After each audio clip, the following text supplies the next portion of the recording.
जय मां डोगरी, मैं अक्षय सागर और आप देख रहे हैं रफ्तार जम्मू। चंद पलों की गुफ्तगू और सच से करवाएंगे रूबरू। रफ्तार जम्मू के माध्यम से इस समय हम जम्मू की ऐतिहासिक मुबारक मंडी, जिसे दरबारगढ़ भी कहा जाता है, वहां पर मौजूद हैं।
आप देखिए कि स्थानीय निवासी यहाँ पर मौजूद हैं। आइए इनसे बात करते हैं। राम जी, इस समय आप मुबारक मंडी में मौजूद हैं, कुछ साथी भी आपके साथ हैं।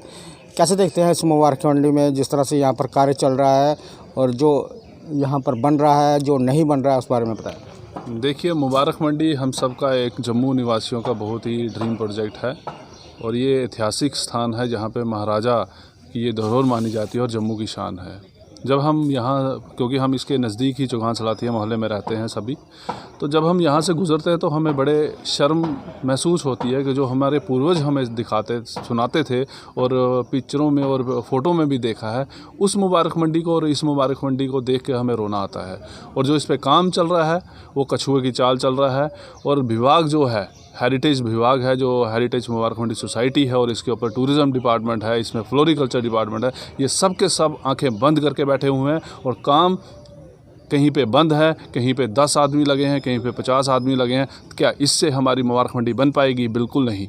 और जो इन्होंने काम किया हुआ है आज वो भी टूटने के कगार पे आ पहुँचा है। हमारे पीछे आप ये देखें, मार्बल का ढेर लगाया हुआ है, ये 30% टूट गया है लगने से पहले। और मुझे ये पूरा विश्वास है जब तक ये लगेगा ये 50% टूट जाएगा। और क्या ये विभाग इसकी भरपाई अपनी जेब से करेंगे? जो बड़े बड़े अफसर बैठे हुए हैं, ये सिर्फ एसी घरों में बैठने के लिए हैं। और यहाँ पे जो ये फ्लोरिकल्चर डिपार्टमेंट बोलता है कि ये पार्क की देखरेख वो कर रहे हैं, तो यहाँ पे जो वृक्ष लगे हुए थे, जो पौधे लगे हुए थे, वो भी काट दिए।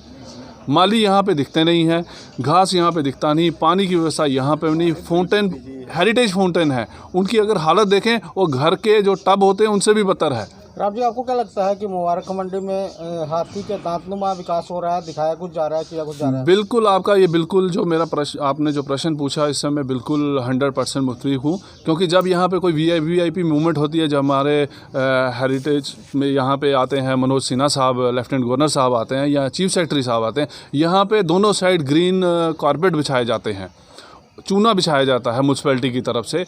पूरे विभाग एक्टिव होते हैं और उनको दिखाया जाता है यहाँ पे इतना काम हो रहा है, कहीं हो ही नहीं रहा है। और जैसे और लोगों को पाकिस्तान और इंडिया का जैसे बॉर्डर होता है ना, वैसे बंद कर दिया जाता है। और जब भी जैसे ही वो वीवीआईपी मूवमेंट चली जाती है, ये सारे विभाग भी बोरी बिस्तरा लेके सो जाते हैं। उसके बाद यहाँ पे कोई नहीं दिखता। आम व्यक्ति के लिए कितनी परेशानियां हो रही हैं। और ये लेफ्टिनेंट मनोज सिन्हा साहब से मैं रिक्वेस्ट करना चाहता हूं, आप जब यहाँ पे आएँ तो आप एक दरबार लगाएं, जैसे महाराजा गुलाब सिंह जी, महाराजा हरि सिंह जी लगाते थे, दरबार आम लगता था यहाँ पे। आप भी बैठिए ना, आप इस समय राजा हैं, आप बैठिए यहाँ पे। लोकल जो लोग हैं, जो सराउंडिंग मोहल्ले हैं, उनसे बात कीजिए, क्या तकलीफ़ है। यहाँ पे गेट खोलना हो तो हेरिटेज मैडम के पास टाइम ही नहीं होता, बात सुनते ही नहीं। और मैं तो आपके माध्यम से रिक्वेस्ट करता हूँ, जो हमारे यहाँ पे हाई कोर्ट के नए जस्टिस बने हैं, उनकी इंटरवीन करने से वो गेट खुला है। और लोग तो बोल बोल के थक गए हैं। तो यही दुखिया जनता कहाँ जाए जब आला अधिकारी सुनते नहीं, लोग जो ऊपर हमारे लेफ्टिनेंट मनोज सिन्हा साहब हैं, उन तक बाज हमारी लोगों की पहुंचती नहीं। राम जी, ऐसे हम यहाँ पर पहुँचे तो हमने देखा कि जिस फुटपाथ पर लोग सैर कर रहे हैं उसी फुटपाथ पर एक कुत्ता बैठा हुआ था। तो हो सकता था वो कुत्ता किसी को काट भी सकता था। जिस तरह से यो इस पार्क के इर्द गिर्द जंगला लगा हुआ था, काफ़ी देर पहले उतार दिया गया, उसका विकल्प कोई नहीं दिया, उसे कैसे देखते हैं? ये भी बहुत अच्छा प्रश्न है आपका, क्योंकि यहाँ पे लोहे की ग्रिल लगी गई थी। हेरिटेज विभाग ने इसे उतार दिया आनन फानन में। अगर आपने उतारा है इसको डेवलपमेंट करने की, तो आपने नया क्यों नहीं प्रबंध किया उसका लगाने का? अगर आपने किया है या किसी टेंडर किया है तो उसको ब्लैक लिस्ट कीजिए, तो दूसरे को दीजिए। यहाँ पे अब ये क्या हो गया है, सुबह और शाम पे यहाँ पे लोग आते हैं, सराउंडिंग मोहल्ले के सारे बच्चे, महिलाएं, बुजुर्ग सब यहाँ पे आते हैं। पार्क ये है, तो यहाँ पे कहीं स्ट्रीट डॉग्स आ जाते हैं, हॉर्स आ जाते हैं, गायें आ जाती हैं, तो यहाँ पे तो कोई है ही नहीं ना। ये तो एक animal and public friendly park बन गया है, तो इसे पार्क तो हम बोल नहीं सकते। यहाँ की हालत देख लीजिए, उजड़ा चमन है ये हमारा। तो इस पे हम यही आपके माध्यम से कहना चाहते हैं, जिस विभाग के पास ये है वो कम से कम इधर आके, अफसर यहाँ पे आके लोगों को सुने तो सही, काम तो करें, ग्राउंड पे तो दिखे। जब इनसे पास पूछे, नहीं जी यहाँ पे 5 करोड़ रुपया लगना है, यहाँ पे आर्टिफिशियल वो पाइप बिछनी है, फाउंटेन नए लगने हैं, तो लगने कब हैं? हम आपके माध्यम से इन अफसरों से पूछना चाहते हैं, वो लगेंगे कब? ठीक है राम जी, जिस तरह से भारत सरकार ने कहा था कि हिंदुस्तान के 100 शहर स्मार्ट किए जाएंगे, उसमें हमारा जम्मू कश्मीर भी शुमार है। जम्मू कश्मीर भी स्मार्ट बन रहा है, लेकिन ज़्यादातर आप देखने को ये मिल रहा है कि बिजली को स्मार्ट किया जा रहा है। लोगों के घरों में बिजली के स्मार्ट मीटर लगाए जा रहे हैं, और बिजली विभाग कब बिजली बंद कर देगा इसका कोई पता नहीं। और पिछले दिनों देखा आपने कि पुराने शहर में घंटों घंटों लाइट जाती रही, रात को लाइट जाती थी तो दूसरे दिन आती थी, और कट भी लग रहे हैं। और कैसे देखते हैं बिजली विभाग के इस ढांचे को आप? ये बिजली विभाग का सारा ढांचा ध्वस्त कर दिया गया गवर्नमेंट ने ही। मैं तो शुक्रगुजार हूँ उस परमात्मा का जो सबके ऊपर अपनी आज हाथ रख रहा है कि गर्मी इस समय इतनी नहीं बढ़ी। अब कुछ दिनों में गर्मी महसूस हो रही है। अगर गर्मी पहले जैसी तापमान रहता तो आज ये बिजली विभाग के खिलाफ लोग रोड पे होते। अगर आप तारों का जाल देखिए, स्मार्ट सिटी तो एक तरफ, ये ओल्ड सिटी भी नहीं रही, ये तारों का जाल बिछ गया पूरे सिटी में। और कहाँ ये स्मार्ट मीटर का आप बात कर रहे हैं, स्मार्ट मीटर सिर्फ नाम के हैं, ये पैसे लेने के लिए आ जाते हैं। अगर किसी के घर में बिजली ख़राब हो जाए स्मार्ट मीटर में, तो मैं आपके माध्यम से कहना चाहता हूँ, हमारे जो कर्मचारी हैं, गवर्नमेंट एम्प्लॉई, उनको ही नहीं पता कि ये मीटर का माई बाप कौन है। 3 दिन लगे मीटर को ठीक कराने में। एक अफसर को फ़ोन करो, दूसरे को बात करता है, दूसरे को बोलो प्राइवेटाइज़ है, प्राइवेटाइज वाले से बात करो, वही उस लड़के से बात करो। मैंने खुद 20 बंदों को फ़ोन किया और 3 दिन के बाद मेरे मोहल्ले में एक व्यक्ति है, उसके घर में बिजली ठीक हो पाई। अगर ये हमारा हाल है तो आम जो व्यक्ति है उसका क्या हाल होगा? विभाग खुद बोलता है, जो पीडीडी डिपार्टमेंट के बड़े बड़े अफसर हैं वो हमें खुद बोलते हैं कि हमें तो खुद नहीं पता ये मीटर कौन ठीक करेगा। मैंने खुद बोला उनको, इन मीटरों का कोई माई बाप है, कोई एजेंसी है, उसका एक नंबर तो दे दो। और देते हैं जो नंबर, वो बैठा है दिल्ली में, तो मीटर लगे हैं जम्मू में, तो उसको क्या पड़ी है? जो उसके कर्मचारी हैं वो सुनते ही नहीं। तो ये जो काम करने का तरीका है ना स्मार्ट सिटी बनाने का, ये दिल्ली वाले ही जाने और दिल्ली वाले ही जम्मू को चला रहे हैं। जो रहा रोड का सवाल, तो सबसे पहले जब हमने प्रोटेस्ट किया था, ये जो दोनों तरफ ये पैरामीटर बन रहे थे 5-5 मीटर के, तो वो आज हमें ठीक है, जो आज स्मार्ट सिटी बन रही है, आप नालियाँ बना रहे हैं, अच्छी बात है। और जो ग्राउंड लेवल के लेवल पे आप फुटपाथ बना, हम उसका वेलकम करते हैं। पर साथ साथ में जो पीएचई की पाइपें हैं वो कौन दुरुस्त करेगा? ये सब स्मार्ट सिटी एक ही बार प्लान बनता है तो कि आने वाले 50 साल तक उस रोड को, उस गली को उखाड़ा ना जाए। ये काम वो कर रहे हैं कि आज करके जाएंगे तो 2 साल के बाद उसको उखाड़ना ही उखाड़ना है। तो वो पैसा हम लोगों का, जो टैक्स पे पब्लिक है, उनका पैसा बर्बाद होता है और ये जो लूटशाही है उसको बढ़ावा मिलता है। राम मंगोत्रा जी, इस समय हम देख रहे हैं कि स्वास्थ्य विभाग की तरफ से एक आभा कार्ड इंट्रोड्यूस किया गया है। कह रहे हैं कि वो डिजिटल करेंगे लोगों की बीमारियों को। अगर वो अपना कार्ड लेकर कहीं पर भी जाएंगे तो उसमें सारा मेंशन रहेगा। उस आभा कार्ड के क्या मायने हैं और आप उसे कैसे देखते हैं? देखिए, गवर्नमेंट ऑफ इंडिया कोई भी हेल्थ डिपार्टमेंट कोई भी स्कीम लगाता है वो बेनिफिट फॉर पब्लिक लगाता है। भारत के हर एक नागरिक का उसका सामान्य अधिकार होता है। जो आभा कार्ड बनाया गया है ये भी बेनिफिट ऑफ पब्लिक के लिए बनाया गया है। इसका हम सबको उपयोग करना चाहिए, क्योंकि ये हमारे हेल्थ का रिकॉर्ड, एक डिजिटल हमें नंबर मिल जाता है, उसमें सारा रिकॉर्ड रहता है। पर कई लोग इसका भी मिसयूज़ कर रहे हैं, जो बनाने के लिए आ रहे हैं, जो अधिकारी हैं या जो लोग आते हैं। हमारे मोहल्ले में कल एक शिविर लगाया गया। बड़े अफसोस के साथ कहना पड़ता है, जो गवर्नमेंट ऑफ इंडिया है वो फ्री ऑफ कॉस्ट कार्ड बना रही है, पर जो शिविर लगाया गया वहाँ पे हमें बताया गया कि 100 रुपया चार्ज किया जाएगा। किस बात का?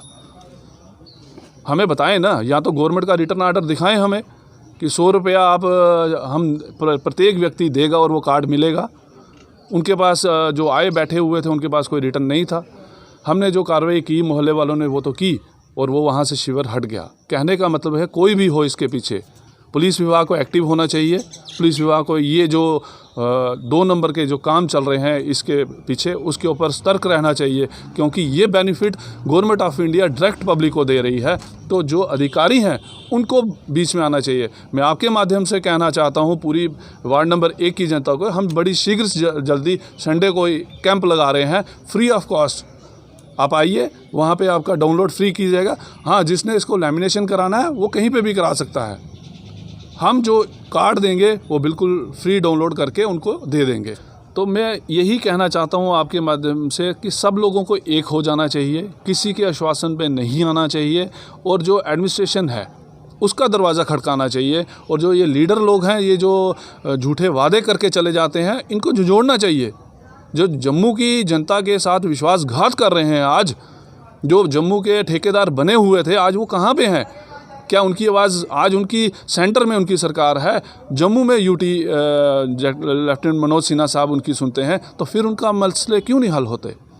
बड़े अफसोस के साथ कहना पड़ता है कि आज जम्मू की जनता परेशान है, और जो अपने आप को ठेकेदार मानते हैं जम्मू के, वो लोग कहीं रोडों पे नहीं दिख रहे, वो लोग अपने घरों में सोए हुए हैं। और इसका जवाब आने वाले वक्त में जनता जनार्दन है, और जनता आने वाले वक्त में उन सोए हुए लीडरों को उखाड़ के फेंकेगी जो आज मुश्किल की घड़ी में अपने लोगों के साथ नहीं खड़े हुए। जम्मू की लोगों की जो नब्ज़ थी, आप उसको पकड़ के इतने विजयी हुए।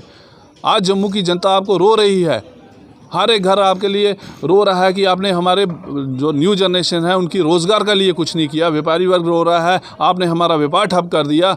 जो कोई भी तबका देख लीजिए, ट्रांसपोर्टर देख लीजिए, बिजली विभाग देख लीजिए, जल शक्ति विभाग देखिए, एजुकेशन डिपार्टमेंट देख लीजिए, हेल्थ डिपार्टमेंट देख लीजिए, कहाँ पे हैं ये लोग? ये 25 के 25 और जो कॉरपोरेशन बनी वो लोग कहाँ पे हैं आज?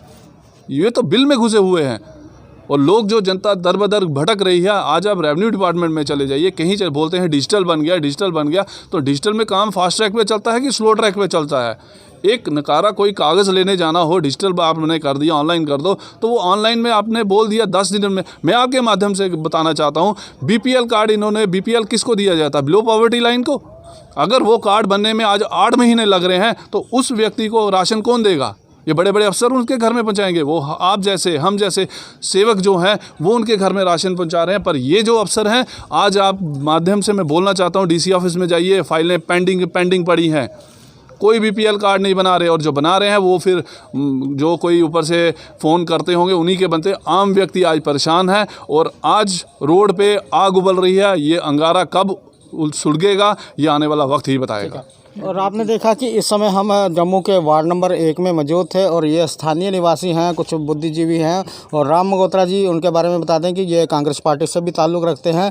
कुल मिलाकर जो सारी बात हुई, इनका कहना यही है कि पब्लिक परेशान है।